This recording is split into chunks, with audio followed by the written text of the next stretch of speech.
Have you ever found yourself, looking at a child arriving at your center? Maybe they're a little quieter than usual, or perhaps their clothes are a bit, well, disheveled. Hmm. And you just know deep down they've had a rough start to their day. Yeah, you get that feeling. Or maybe you see a parent rushing through drop off, that clear look of just overwhelming stress etched on their face, and your heart goes out to them, right? Mhm.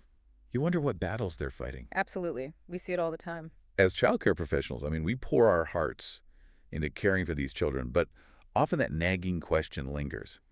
How do we truly connect with their families, especially when those families themselves are navigating so much? Right.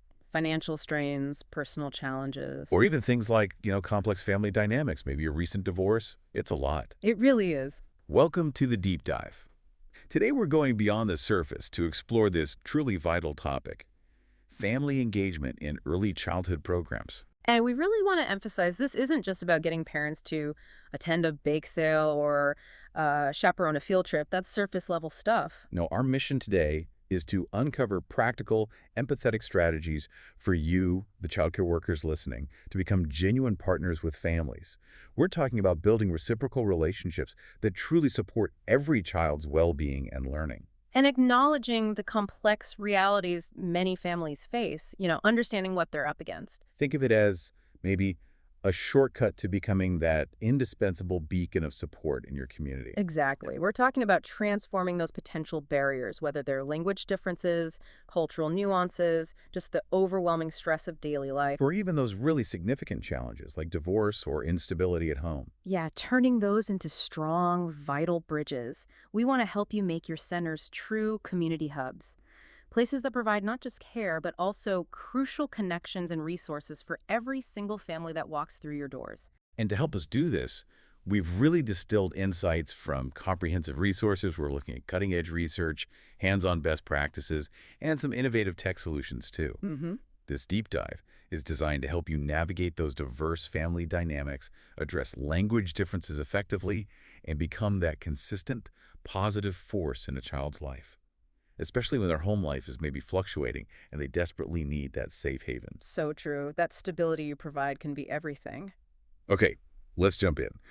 To truly begin, we really need to lay down some foundational principles because let's face it, at the heart of all effective family engagement is building genuine trust and, well, a profound understanding. Definitely. And for that, we absolutely have to start by shifting our paradigm a bit, moving beyond those traditional, sometimes pretty limiting ideas of what family engagement even looks like. That's such a crucial starting point. Historically, family participation has often been measured by fairly specific things. Like what? Well, things like parents attending back to school nights, or maybe volunteering to chaperone field trips. But here's the thing. The profound insight from our sources is this traditional view. It often doesn't work for everyone. Right. Think about the huge number of working families out there. They can easily get frustrated if their only options for engaging with their child's program mean taking precious time off work. Which, for many, is just not feasible. Exactly. It creates this sort of unintended barrier, Yep, almost like a hidden gatekeeping mechanism, isn't it? Like if you Oh. can't make these very specific events at these specific times, you're somehow labeled as not engaged. Which completely misses the point of true partnership. So what's the fundamental shift we need to make here? What's the real focus supposed to be? The real focus, according to the research, needs to be much deeper. It's about building genuine relationships and fostering trust. Really getting down to it. It's about getting to know every family personally, understanding their unique circumstances. The sources powerfully emphasize that being welcoming, responsive, and listening is the best way to engage families. Welcoming, responsive, and listening. Sounds simple, but Well, it's simple in concept, but it requires real intention. This isn't just about making things convenient, though that helps. It's about forging a bond where families feel truly valued and understood on a much deeper human level. hmm, It's often through those quiet, consistent acts of being responsive, maybe even when families aren't explicitly asking for something, that trust is really built, not just through, grand gestures or big events. I really appreciate that emphasis on relationship and trust.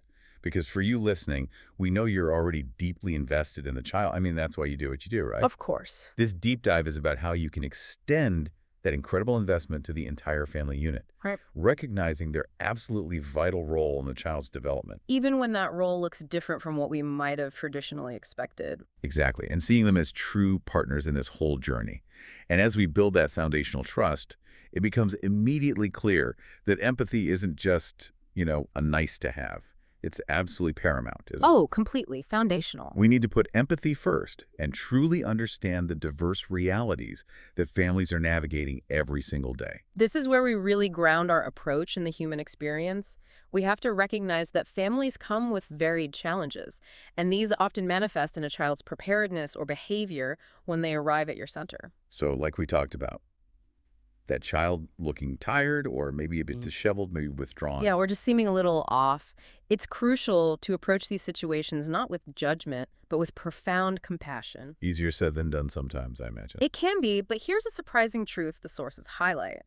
Childcare workers are often the single most consistent, positive force in a child's life, especially when there's instability or significant challenges at home. Wow. That's a huge responsibility, but also an incredible opportunity, right, to make a lasting difference. Absolutely. So what kinds of challenges are we talking about that parents might be facing? And how might that impact the child and their interactions with the center? Parents face such a wide range of personal challenges, and often they're invisible to us. Things like severe financial strain, health issues, job instability. Even domestic difficulties? Yes, things that lead to significant stress. And sometimes these deep-seated issues can mean a child might show up, maybe dirty or unprepared for the day.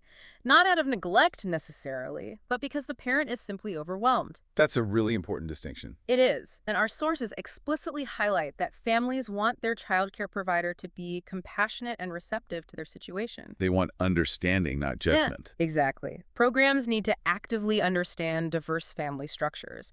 That could mean grandfamilies, grandparents raising grandchildren, or foster or adoptive families, blended families, immigrant families navigating a new country. The list goes on. It's not the traditional nuclear family model for everyone anymore. Not at all.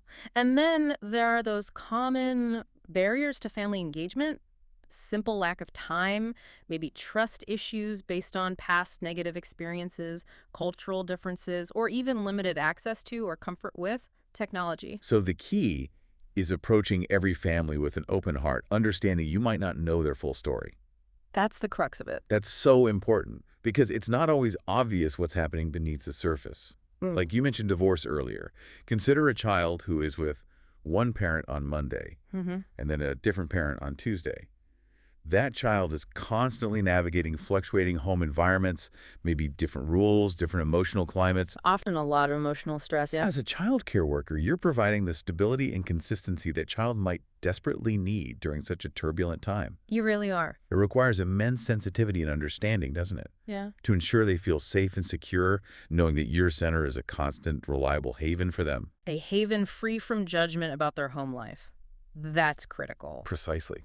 Your role truly extends beyond just the classroom walls. You are a vital source of stability and support for these kids. And understanding the family's context, really getting to know their unique story, is the key to providing that unwavering support effectively. Again, without judgment. It's about being that consistent, non-judgmental beacon for the child, creating a healthy childcare environment that can help counterbalance whatever instability might be happening at home. Okay, so once we have that foundational empathy and understanding, how do we actually create an environment that reflects it? What does it look like to cultivate a warm, respectful, and genuinely welcoming atmosphere in your center? One that doesn't feel like, just an impersonal service. Yeah, avoiding that cold service feeling is key. The physical and emotional environment of your center profoundly impacts a family's willingness to engage. How so? Well, think about it. If a space feels cold, impersonal, bureaucratic, families are far less likely to feel comfortable opening up or participating, right? Makes sense. You put your guard up. Exactly. A truly welcoming environment dramatically reduces that perception of a transactional interaction and encourages families to see themselves as valued partners, not just customers or recipients of a service. And this includes both the tangible stuff, like what the building looks like, And the less tangible stuff, like staff It attitudes. goes absolutely both. It's the whole package. Right, like the difference between walking into a sterile, maybe slightly unwelcoming office versus walking into a friend's cozy home. The feeling is entirely different. It's a perfect analogy. So, what are some specific, tangible ways centers can achieve this welcoming atmosphere? Our sources give some excellent practical guidance on this. It truly starts right at the front door, creating a warm reception at the front office. Like a friendly face. A friendly face, a welcoming tone, maybe even having greetings available in multiple languages prominent families speak. The physical environment itself should include elements that make families feel welcome. And importantly, foster what the sources call an anti-bias physical environment. Okay, what does that mean practically? It means consciously displaying diverse representations. Think about having books, posters, dolls, and other materials that represent various cultures, different family structures like single parent, grandparent led, two mom, two dad, blended families, and children with different abilities. And having these visible everywhere, Mm. not just tucked away in a corner. Exactly. Prominently displayed throughout the center. Simple personal touches also go a long way. Sending personalized invitations to visit, not just generic flyers. Following up with personalized thank you notes for contributions. Even small things, like bringing in some extra tissues. Yes, even something as small as bringing in supplies or volunteering for just an hour. Acknowledge it personally. And crucially, all staff must consistently remain calm, positive, and approachable in every situation. That consistency is key, I bet, especially during stressful drop-offs or pickups. Absolutely. That consistent demeanor builds immense trust and reassurance for both parents and children. I can absolutely see how that would make a huge difference. It's about building that human connection at every single touch point, not just, processing paperwork. Mm-hmm. And the sources also mention supporting parents' involvement in policy decision-making. That really takes it to another level of partnership, doesn't it? Moving beyond just welcoming them. It absolutely does. Inviting parents to weigh in on decisions about the center's policies, maybe certain aspects of dress codes or how classroom activities are structured where it's appropriate. Of course, it signals that their opinions truly matter. That they're integral to the community. Precisely. It shifts the dynamic from families simply being informed to being actively involved in shaping the environment that profoundly affects their children. It tells them, this isn't just our center, it's our shared community, and your voice genuinely matters here. Okay, moving on. Communication. We know it's the lifeline of engagement, right? Yeah. And that brings us to our next big section. It's not just about sending out information. It's really about opening multiple pathways for genuine two-way dialogue, making sure every family feels heard and understood. You've hit on a critical point there. Two-way dialogue. That's essential. Effective communication needs to be frequent, it needs to be varied, and maybe most importantly, it needs to be tailored to individual family preferences. Tailored. How so? Well, it's not just about sharing information with families, but truly listening to them. Different families with their diverse schedules, maybe language backgrounds, varying tech access, they'll naturally prefer different communication methods. So one size doesn't fit all. Definitely not. Offering a robust range of options ensures that important information reaches everyone and, crucially, encourages them to share their own perspectives, their questions, their needs. It opens the door for them to talk back. Okay, let's unpack this. Because there's so many ways to connect now, it can actually feel a bit overwhelming. Where do we even begin to figure out what works best for each family without just making assumptions? That's a great question. A fantastic starting point, as one source suggests, is to proactively gather information. Don't assume. Oh, like a survey. Yeah, a quick, non-intrusive survey or even just a simple conversation during orientation or enrollment can help you find out what technology families currently use. Do they have smartphones, tablets? What apps do they prefer? Do they have reliable internet access at home? So really understanding their tech landscape first. Exactly. Don't make assumptions about their tech literacy or access. Once you have that baseline understanding, then you can open many communication pathways effectively. Okay, like what kind of pathways? This could include group texting services like Remind, which are great for quick updates, reminders about upcoming parent-teacher conferences or field trip deadlines, things like that. Quick and easy. Very. Messaging services that allow voice messages and photo sharing are also excellent, especially for busy parents with smartphones. It gives them a quick, reassuring glimpse into their child's day. I could see that being really popular. Then you have things like classroom blogs, maybe secure Facebook groups or shared platforms like Google Drive. These can be used for sharing digital copies of important papers, so families don't have to worry about losing track of physical handouts crumpled up in backpacks. Oh, the backpack black hole. Yeah. Yes. We've all been there. And what about for those families who might not have easy smartphone access, or maybe just prefer more traditional methods, or perhaps feel more comfortable with communication styles they're used to? Great point. Traditional methods remain vitally important and can even add a really nice personal touch. Regular newsletters, for example. It's done well. Yes, if done well. They should be thoughtfully designed with a personal touch. Include photos of the children in action, highlight specific classroom activities, offer child kudos for small achievements. Parents love that. Who wouldn't? Right. Provide at-home learning tips, maybe feature teacher spotlights, or a family hall of fame to celebrate contributions. Making it feel more like a community scrapbook. Sort of. Parent-teacher conferences are, of course, essential for those deeper, in-depth discussions and positive phone calls. Ah, yes. Not just calls when something's wrong. Exactly. Calls simply to share a happy moment or praise a child's progress or effort, those can make a parent's day. Totally. And simple home-to-school or school-to-home communication systems like daily notebooks for younger kids, emails, or just quick face-to-face chats at pickup ensure that continuous, personalized dialogue keeps flowing. I really like the idea of regular newsletters, but you mentioned done well. It's important to get the cadence and content right, isn't it? Too long, too infrequent, maybe too generic. They lose their impact pretty quickly. Exactly right. The key is finding the right rhythm for your specific families. Maybe weekly feels right, maybe biweekly is better, and keeping the content concise, engaging, and genuinely relevant. Don't just fill space. Quality over quantity. Always. And beyond just sharing information out, you absolutely need robust feedback mechanisms in. So actually asking for their input. Yes. Regularly invite feedback using accessible tools like SurveyMonkey or maybe Google Forms. Ask specific questions. What are your favorite things about our center? What areas do you think we could improve? How satisfied are you with our communication methods or the curriculum? And then what do you do with that feedback? And here's the crucial part.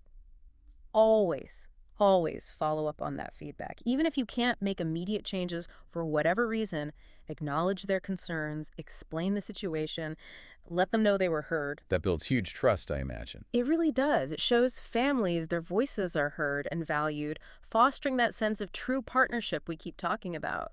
This all ties back beautifully to what we discussed earlier about moving beyond that impersonal service feeling. It's about active, responsive engagement. Mm-hmm. So maybe instead of just sending a paper newsletter that might get lost in that backpack black hole, Right. you could consider a quick remind text about the upcoming field trip, maybe followed by some secure photos on the classroom blog showing related activities, and then maybe a quick personalized check-in call with the family if you notice they haven't responded or signed the permission slip. That combination, that's it. The combination really creates a comprehensive safety net of communication, doesn't it? Ensuring no one falls through the cracks. A safety net of communication is vital, absolutely. But what if that net has, well, holes in it because of language barriers? This leads us perfectly into our next really crucial area. In our increasingly diverse communities, we absolutely must talk about bridging language and cultural gaps. Yes. This isn't just an add-on. It's truly foundational to equitable engagement. Especially when English isn't the family's first language. Exactly. The core idea here is simple but profound. Language barriers should never be engagement barriers. If English isn't a child's first language, it's almost certainly not the family's first language either, right? Stands to reason. So this requires proactive, culturally sensitive strategies to ensure these families feel genuinely heard, understood, and valued.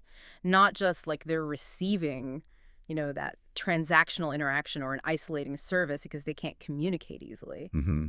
It's about creating an environment where their language and culture are actually celebrated, not just tolerated or seen as a problem to overcome. Perfectly put. Celebrated. That feeling of being on the other end of a transactional interaction, just because you don't speak the dominant language well enough, it must be incredibly isolating and frustrating for parents, especially when it concerns something as precious as their child's well-being and education. Terribly isolating. Imagine trying to advocate for your child under those circumstances. So what specific strategies can childcare workers and centers implement to overcome this significant barrier? What actually works?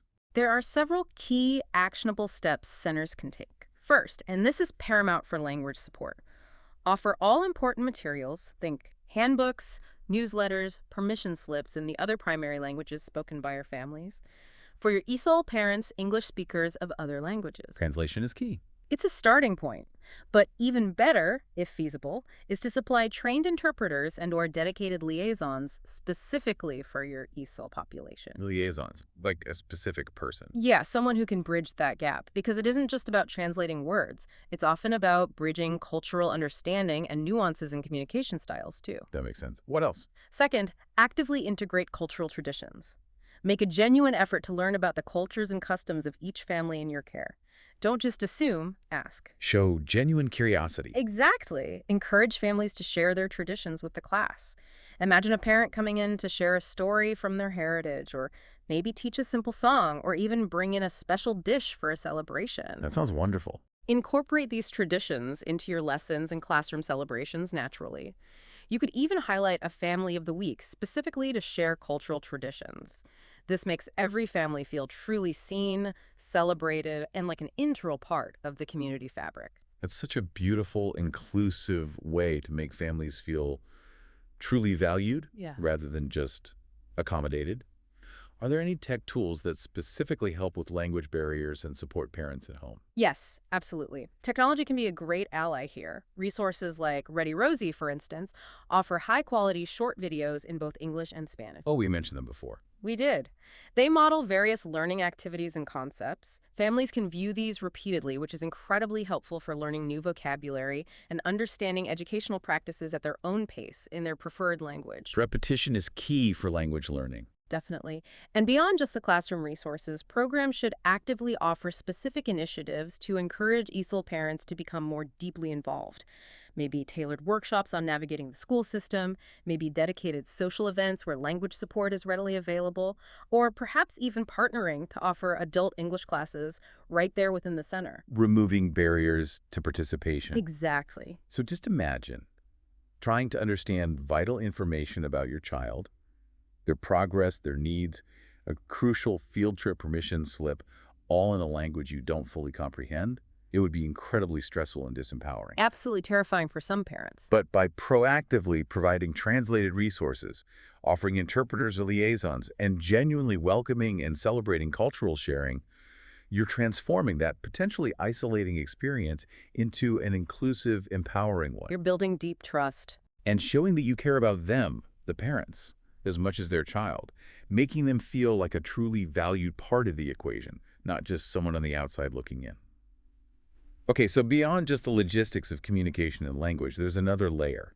Many families really want to be involved, but they might not fully understand all the nuances of early childhood development, or maybe they don't quite grasp the incredible value of play-based learning. This is a really common challenge, and actually a powerful area for positive engagement. How so? Well, parents might understandably focus on what they perceive as traditional academic content. Oh. Flashcards, worksheets, things they remember from their own schooling. Right, the ABCs and 123s. Exactly. And they might overlook the crucial developmental skills being built through other activities, or they might not fully realize the profound learning that's happening through play. So they see play as just play, not learning. Sometimes, yes. Or they don't see how it's learning. Providing clear, consistent education helps align expectations between home and school. It builds a common language around their child's growth. And it helps shift their perspective, maybe, from thinking my child just played all day to understanding. To understanding, wow, my child was actively learning crucial math concepts, developing literacy skills, and practicing social-emotional regulation, all while engaged in purposeful play.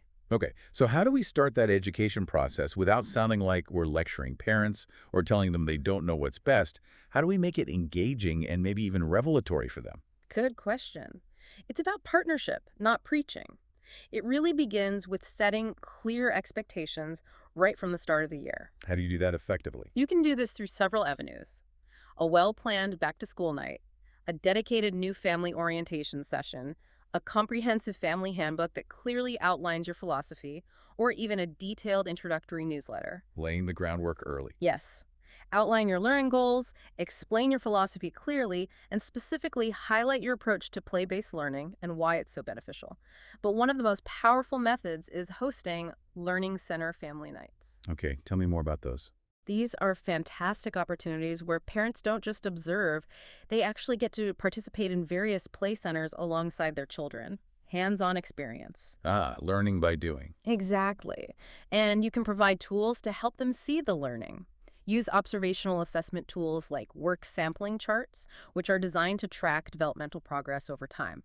Give them handouts like recording and understanding children's learning. What do those handouts do? They help parents connect what they're seeing, like block building, sand play, dress up and dramatic play, to specific developmental indicators.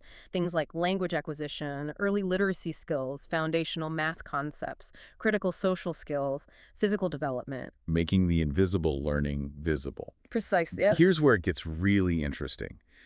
When parents have that aha moment, right? Yeah.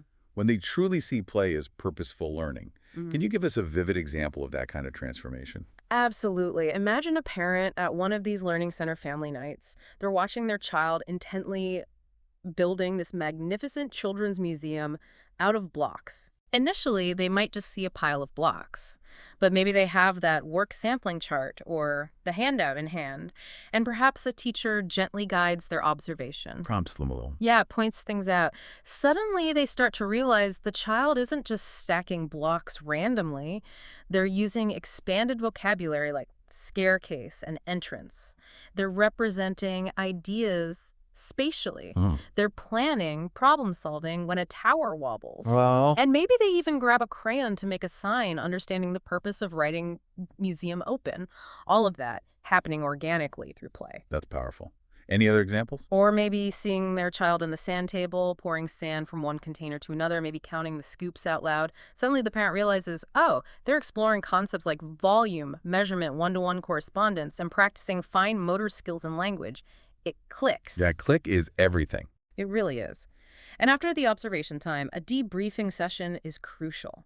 Facilitate discussions where parents can share their aha moments, connect their observations to the learning frameworks. That's when they truly realize children learn multiple subjects and critical life skills in each center through this purposeful play. That detailed explanation, connecting the activity directly to the learning outcome, truly brings it to life for parents. What other ways can centers empower families with this kind of knowledge, helping them become even better learning partners at home? Well, you can continue to point families towards trusted external resources. Organizations like the CDC with their developmental milestones, or NAEYC, the National Association for the Education of Young Children, which has tons of parent resources. Credible sources to back up what you're saying. Exactly. It reinforces your educational approach. You can also invite expert speakers to family nights, perhaps a local kindergarten teacher to talk practically about school readiness skills, a librarian to share fun read-aloud strategies parents can use at home, maybe a speech therapist to offer tips on language development. Bringing in outside expertise. Yes. And don't forget the expertise within your own parent community. If you have parents who are experts in a relevant field, maybe a nutritionist, a child psychologist, a musician, ask them if they'd be willing to share their knowledge during a family night. Leveraging internal resources. Great idea. Finally, make learning at home tangible and easy. Share simple take-home resources or activity ideas during conferences. Create make and take activities. Maybe have a resource cart with materials parents can borrow to try an activity at home. Or do simple family projects together, like creating a class recipe book where each family contributes a favorite easy recipe they make together. Fun, practical things that foster learning and strengthen that homeschool connection. Exactly. It's all about building that bridge. All right, let's pivot now and talk about technology. I mean, in today's interconnected world, it's pretty much unavoidable, right? And when used wisely, it can be a really powerful tool for deeper connections and engagement with families. Oh, definitely. But the key phrase there is used wisely. The core idea is that technology is a powerful tool for family engagement, but its implementation should always be intentional. It needs to be accessible, and it must be inclusive. Neat. Meaning, we can't just assume universal tech literacy or access among our families. It's really important to start by understanding what families already use and what their current access to the internet is like. We can't just roll out some fancy new platform and expect everyone to magically adapt. So it's not about forcing everyone onto the latest, trendiest app, but genuinely meeting them where they are technologically. Precisely. What's the very first step there, then, to avoid making those potentially incorrect assumptions? As our sources strongly suggest, the first step is always to gather information about their tech landscape, find out what's going on. How? Yeah, basically. A quick user-friendly survey, maybe online, maybe paper for those who prefer, or even just a simple conversation during the initial enrollment process can tell you volumes. Do they primarily use smartphones, tablets, laptops? What apps do they use regularly? Crucially, do they have reliable internet access at home, or do they rely on public Wi-Fi or maybe just their phone's data plan? Getting that real picture avoids assumptions and allows you to tailor your tech approach. Exactly. Once you understand their access and their comfort level, then you can proactively invite families to maybe document and share early learning activities they observe happening at home using the technology they do have. Like what, sending photos? Yeah, or short videos. For example, they could make a quick video of their child explaining the story behind a drawing they made, or take a series of photos showing their family planting seeds and watching them grow over Oh, time. that's neat. And when children share these digital documentations, maybe during circle time or show and tell with classmates and teachers, it gives teachers a much richer, more authentic understanding of each child's home life, their interests, their family context, things you wouldn't get otherwise. That's a fantastic way to bridge that home and school experience, giving teachers real insights they might not otherwise get. What about sharing curated digital resources back to families? I mean, the internet is flooded with apps. Mhm. It's hard to know That's what's good. That's a huge challenge for parents. So, yes, you can certainly share favorite apps. Finding high quality, genuinely age appropriate educational apps can be overwhelming for busy parents. So the center can act as a filter. In a way, yes, sharing curated lists maybe via the classroom blog, a section in the newsletter, or using an online tool like Symbaloo. Symbaloo, what's that? It's basically a visual bookmarking tool. It lets you share links to favorite apps and websites in a really organized, easy to see grid. It can be incredibly helpful. Okay. But when you share, always provide tips on how parents can evaluate apps themselves, looking at educational value, age appropriateness, privacy settings, and make it a two-way street. Ask families to share their favorite finds too. Create a dialogue around it. Building a shared resource list. Exactly. And this whole approach, using tech to share both ways, can also be incredibly useful in situations where maybe parents are away for extended periods, perhaps due to work travel or military deployment, or maybe they have limited physical access to the center for health reasons. Right, it keeps them connected digitally. Yes, it allows them to remain connected and feel more involved in their child's daily learning journey, regardless of physical distance. I love how technology, used thoughtfully, can really make learning come alive and truly bridge that homeschool connection in creative ways, moving us beyond just passive consumption of information into active digital storytelling and learning. Precisely. And that touches on another point. Many families purchase educational devices or download apps because they believe in their potential value, but often they're not quite sure how to use them effectively to actually support learning. They have the tool, but not necessarily the know-how. Right. So, by modeling appropriate tech use, you empower them to continue that learning journey at home, make it less intimidating and more accessible. How can centers model that? During family nights, open houses, and maybe even during registration periods, you can set up simple, hands-on activity stations that model appropriate tech use for young children. Things parents can try right there. Making it interactive and less intimidating. Exactly. It shows them how to use the technology in a purposeful, playful way, not just that it exists. What kinds of activities work well for this, especially for fostering creativity? A great example is demonstrating digital storytelling.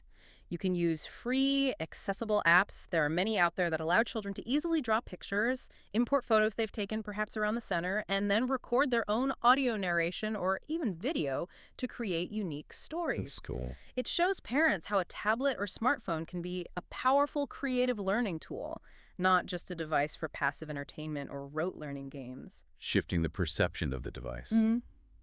You can also create your own short videos to model activities using just your smartphone. For instance, maybe a quick video demonstrating how to make homemade Play-Doh, or modeling a specific finger play or reading strategy you use in class. Simple things parents can replicate. Yes.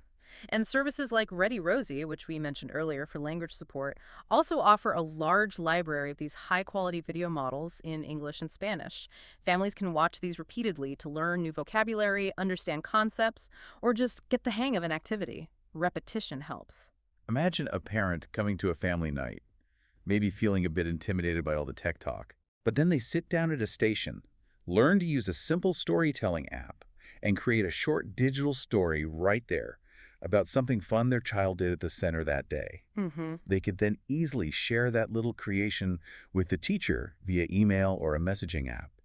It becomes this powerful, immediate way to enhance mutual understanding and connection between home and school. It really is a potential game changer for breaking down communication barriers and sharing those learning moments. And wrapping up our tech discussion, it seems really important to foster a community around technology, building tech literacy together. Because let's face it, not everyone starts from the same place, and the digital landscape is constantly shifting. That's a crucial point. Tech literacy, access, comfort levels, they vary widely among families. So any support you offer really needs to be tiered. Tiered, meaning different levels. Yes, exactly. It's about providing different levels of help, meeting families where they are technologically, and making sure we don't inadvertently leave anyone behind in this ongoing digital transformation. We need to be inclusive. Okay, so how can a center practically achieve this? Yeah. Especially if they don't have, say, a dedicated tech expert on staff. Or maybe resources are tight. You absolutely don't have to go it alone. Community partners are incredibly valuable resources here. Like who? Look to your local libraries. They often run digital literacy programs or adult education centers in your area. These organizations can be great partners to help facilitate family nights or workshops right at your center or theirs. What kind of workshops? These events could be dedicated to helping parents get set up with basics like signing up for your center's texting service or getting an email account.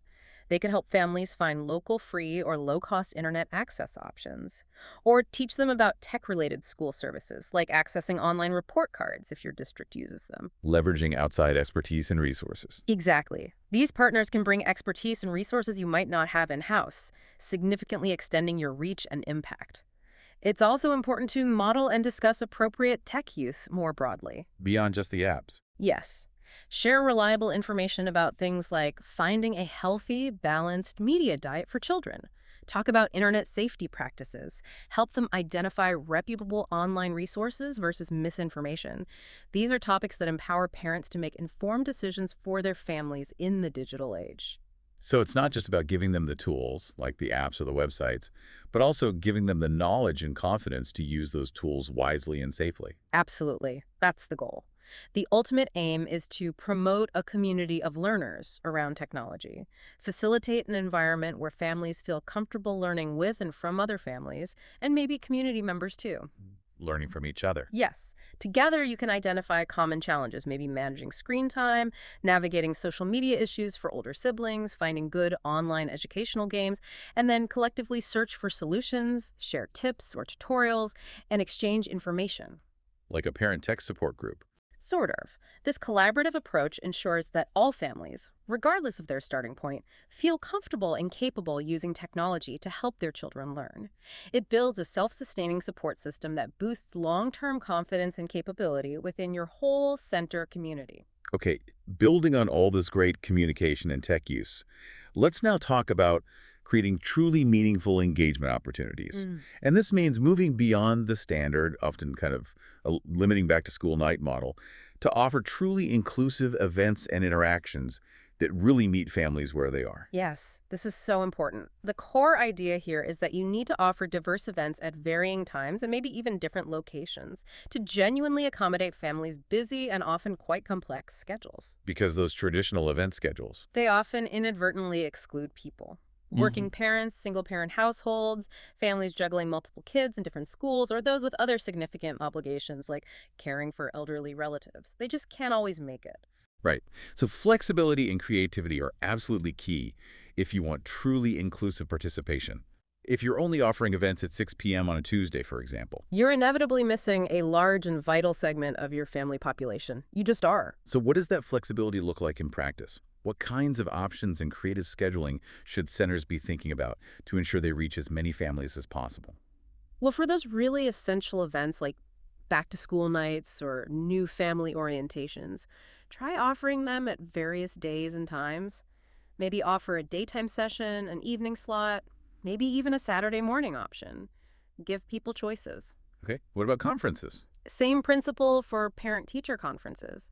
Scheduling them not just during the school day, but also offering after-school slots and maybe some Saturday availability can make a huge difference for working families who might otherwise struggle to participate. Makes sense. Yeah. What about beyond those formal things? Get creative. Host fun and educational learning sessions. These don't have to be long affairs. 30 minutes can be perfect. Focus them on specific developmental skills families can learn about and maybe try. Like what? Think about simple activities like painting pine cones together to develop fine motor skills, Hmm. or doing a nature scavenger hunt around the playground to foster problem solving and observation. Maybe singing songs and drawing the lyrics to enhance language skills. Fun, quick, and purposeful. Exactly. And you can schedule these strategically, maybe right after pickup time for convenience, grabbing parents while they're already there, or even offer some virtually via Zoom for families who absolutely can't be physically present. I can imagine how incredibly helpful that flexibility would be for families dealing with something really challenging, like a divorce. Yeah. They might be juggling complex schedules between two households, managing a lot of emotional stress, coordinating difficult logistics. Offering flexible meeting times, maybe even separate times if needed, ensures both parents can stay informed and involved without adding extra stress or logistical nightmares. It helps foster stability for the child during a tough time, Exactly. It's all about reducing those friction points in already complex lives. And don't forget the pure social element. like parties. Well, maybe not just parties, but things like joint birthday celebrations for kids in the class, back to school picnics, special new family meet and greets, holiday events. These are wonderful for building community and fostering those important informal connections between families. Helping parents connect with each other. Yes.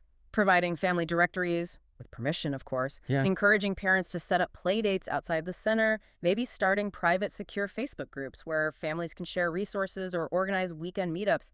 These all strengthen those bonds. What about meeting locations? Does it always have to be at the center? Not necessarily. You could even consider alternative locations for certain meetings. Maybe home visits for initial introductions with new families, if appropriate and comfortable. Or perhaps informal house meetings, potluck style, for more intimate discussions about expectations and feedback, breaking down some of those formal barriers. Then one really practical thing. Oh, yes, absolutely critical.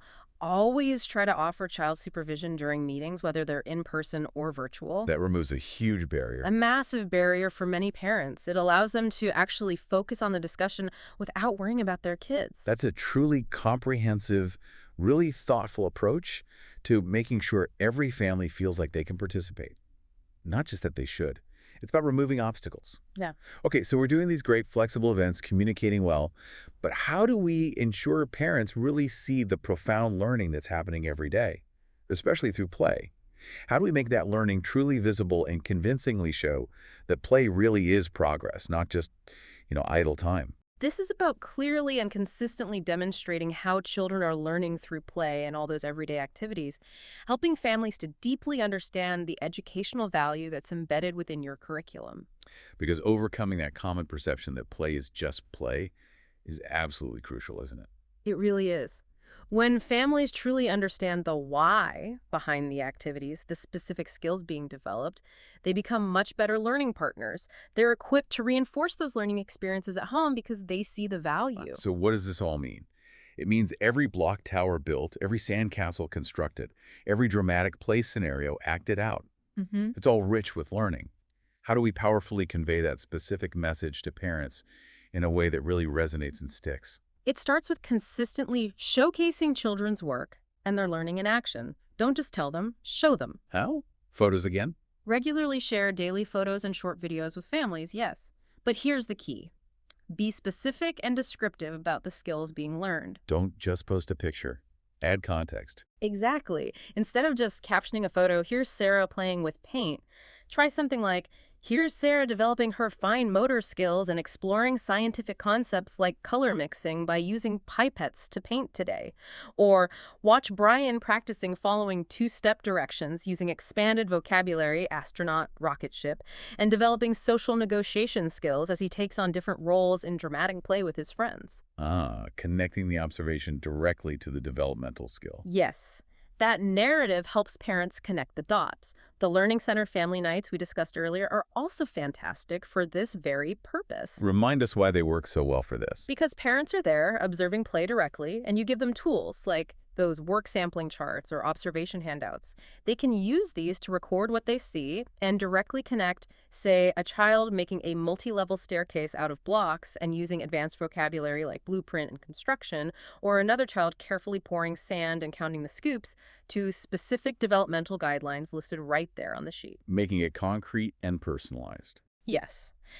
These concrete, personalized examples truly highlight how much profound learning happens in seemingly simple play activities. And of course, your newsletters are another excellent place to reinforce this. How so? Highlight recent classroom activities or projects and explicitly explain how they contributed to specific learning objectives. Keep reinforcing the value of play and connecting it to development. That detailed explanation, consistently connecting the what, the activity, with the why, the learning, really helps parents shift their perception from just play to purposeful, skill-building learning. It's like giving them the language to understand what they're seeing. Exactly. You're decoding the learning for them. And finally, under this umbrella of meaningful engagement, we really need to talk about tapping into family talents and their invaluable feedback. It's about more than just asking for help with mundane tasks. It's about genuine empowerment and recognizing the rich resources within your parent community. Absolutely. This is moving beyond just participation to true partnership. The core idea is to truly empower families by involving them in decision-making processes and leveraging their unique skills and talents. And why is that so powerful? Because when families feel their opinions are genuinely valued, when their feedback is actually heard and sometimes acted upon, and when their unique talents are utilized in meaningful ways, their sense of investment and participation just skyrockets. It makes them feel like they belong, like they matter. Exactly. It directly combats that feeling of being on the receiving end of an impersonal service. It transforms passive recipients into active, invested contributors who feel like integral parts of the center's fabric.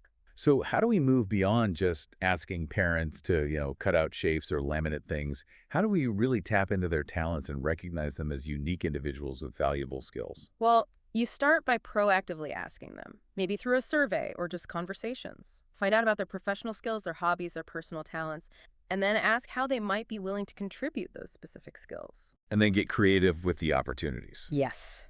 Get creative. Think beyond the usual classroom helper tasks. A parent who's an artist could lead a special art project, or maybe help design props for the dramatic play area.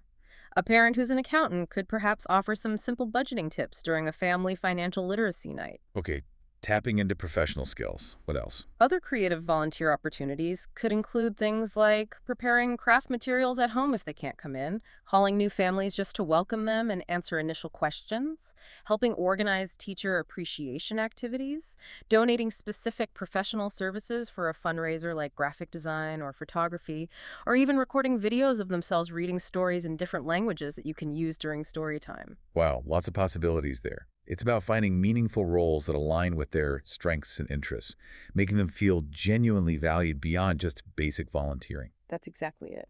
And what about involving them in actual decisions? That seems like a much deeper, perhaps more impactful level of engagement and ownership. It is, and it can be truly transformative for the center's culture. Provide genuine decision-making opportunities. Invite parents to participate in choices about classroom themes, maybe selecting new playground equipment, or even contributing to larger center-wide initiatives or policies where appropriate. How can you facilitate that? Offer a forum during PTA/PTO meetings, or maybe dedicated parent advisory council meetings, for parents to voice concerns and contribute ideas directly to the school administration or even the governing board. Giving them a real voice. Yes. Initiatives like establishing a Parents as Partners program, maybe a Parent of the Month club that specifically recognizes diverse types of contributions, not just financial, or something like a 3 for Me project where parents pledge just 3 hours of any kind of volunteering per year per child. All these contribute to this profound sense of shared ownership and community. Little commitments can add up. They really can. And crucially, remember the feedback loop we talked about. Integrating their feedback from surveys or meetings, and consistently following up to show that their voices are heard even if immediate changes aren't always possible is paramount. Show them it wasn't wasted effort. Right. It demonstrates respect and ensures families feel truly integral to the center's success, reinforcing their importance in the whole equation. Okay, this last section really takes our deep dive to another level, I think. We're moving beyond the classroom walls, even beyond the immediate family unit, to envision childcare centers as true community hubs, serving as both a source of education and a vital resource for the entire community. This is such a powerful, impactful vision, and it directly addresses those initial concerns we raised right at the start, thinking about those parents who seem overwhelmed, those kids who arrive unprepared. Also, The core idea is that childcare facilities can become invaluable community resources, actively connecting families to essential services that go far beyond just education or childcare itself. connecting them to outside help. Yes. For families facing significant challenges, whether that's financial hardship, medical issues, housing insecurity, mental health struggles, or other profound personal stressors, the Child Care Center can actually be a crucial, trusted link to vital support systems in the wider community. Acting as a bridge. Exactly. This proactive approach can significantly reduce overall family stress. And when family stress goes down, what happens? It indirectly but profoundly benefits the child's well-being, their stability, their ability to learn and thrive. Precisely. It gets closer to addressing the root causes of why some parents might be so overwhelmed that their child arrives unprepared, or why families might feel completely isolated. So it's about recognizing that the center isn't just a place for children during the day, but potentially a lifeline for the whole family, a true community anchor. How can centers practically achieve this expanded role? It sounds like a big undertaking. It can be, but you can start small. A highly effective strategy is to establish some form of parent resource center. A physical space. It could be a dedicated physical space, maybe a corner in the lobby, or it could be an easily accessible online hub on your website, or perhaps a combination of both. The key is making resources visible and accessible. What kind of resources? It would offer a comprehensive information library, pamphlets, links, contact info on diverse topics, things like child development stages, information about specific disabilities or learning styles, positive parenting strategies. Maybe it could offer technology training sessions. Ideally, you might even have a dedicated parent resource coordinator, even if it's a part-time role or a shared staff duty, to help families navigate these resources. Someone to guide them. Yes. Centers can also offer things like helplines for after-school hours, maybe an email system for quick instructional tips or parenting advice. They could host classes and information sessions on a wide array of relevant topics. Like what kind of topics? Parenting adolescents for families with older siblings, understanding the special education process if they have a child with needs, navigating financial aid and college admissions, again for older kids, understanding ADHD or dyslexia, positive behavioral supports, autism awareness, maybe even curriculum expos where teachers explain the why behind what they do in more detail. That's an incredible range of potential support, really transforming the center into a central point of contact for so many different family needs. What about connecting them to those really essential external services like financial or medical aid? That seems like it could be life-changing for struggling families. Absolutely. This is where strategic community partnerships become truly vital. It's about knowing who else can help. So reaching out beyond the center walls. Yes. Partner with those local libraries or adult education centers we mentioned for tech help, but then expand that network. Be aware of and connect families with a broader range of essential services. Like what? Knowing the contact information for local food banks, emergency financial assistance programs, providers of low-cost medical or dental care, mental health support services, housing assistance programs, or even reputable legal aid services for families navigating complex situations like divorce or custody issues. Right. Centers can make direct, informed referrals and act as that critical, trusted bridge. This proactive approach can help alleviate some of those root causes of stress that might lead to children arriving unprepared or families feeling completely isolated and overwhelmed. It's tackling the problem upstream, in a way. Exactly. Additionally, providing support for transitions like programs to prepare parents and children for successful moves between preschool and kindergarten, or maybe middle school and high school for older siblings, is invaluable. And for children with identified disabilities, having disability experts accessible, maybe on staff, maybe through partnerships, offering written disability-specific materials, inviting parents to special education advisory committee meetings, and perhaps scheduling special educators to visit families. It all ensures comprehensive, individualized support. So by helping families navigate these wider, often really overwhelming life challenges, centers are indirectly creating a more stable, more supportive home environment. Which then directly benefits the child's learning, their emotional well-being, and their overall development trajectory. It's truly a holistic approach that has the potential to elevate the entire community, one family at a time. And building on that idea of community, centers can also foster a broader community of learners and support among families themselves, not just through direct services from the center, but by creating an ecosystem of connection between families. That's the beauty of it, and it's truly powerful when it happens. Beyond just the direct services the center provides, you can actively facilitate networks of peer support among families and within the broader community. Why is that important? Because a strong sense of community benefits everyone, the children, the families, and the staff.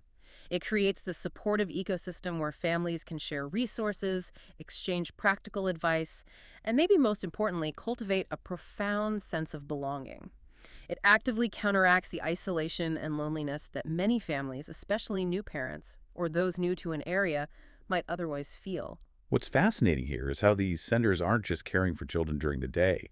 They're actually knitting together the social fabric of an entire community, turning individuals into an interconnected support system.